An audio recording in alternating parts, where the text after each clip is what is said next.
Before the cylinder fell, there was a general persuasion that through all the deep of space, no life existed beyond the petty surface of our own minute sphere.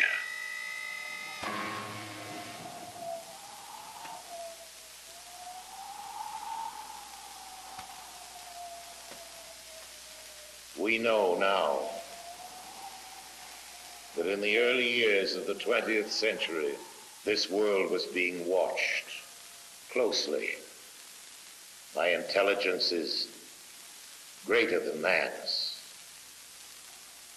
Across an immense ethereal gulf, minds that are to our minds as our minds are to the beasts in the jungle. Intellects, vast, cool, and unsympathetic, regarded this earth with envious eyes. And surely drew their plans against us.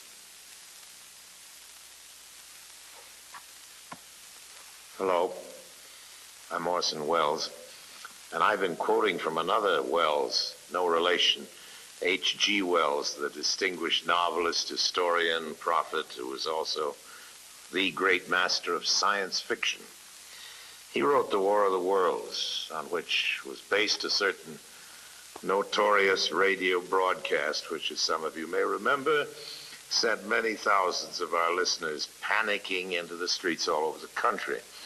H.G. denounced me for doing it, but later when he realized that our broadcast, like his story, was not intended to cause riots, but just to entertain, we got to be good friends.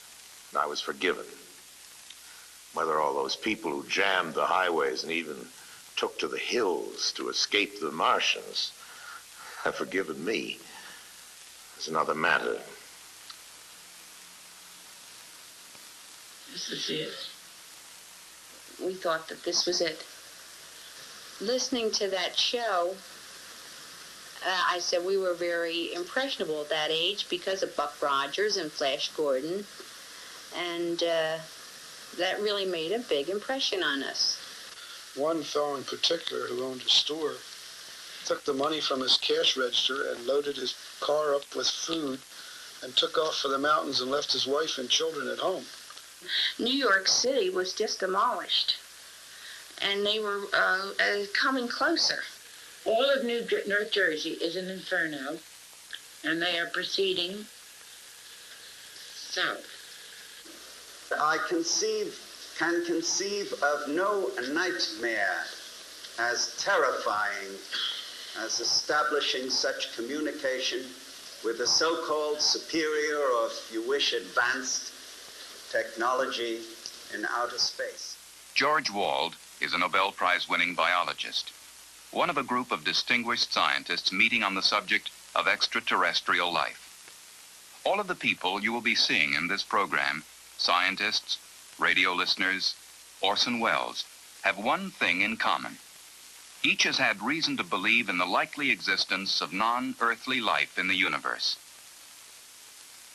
I think there's no question but that we live in an inhabited universe that has life all over it. What I'm imagining is the facts that I've just stated becoming generally known, so that people know that out there is a million other civilizations. They all look fabulously ugly, and they're all a lot smarter than us. That seems to me useful and a character-building experience for mankind.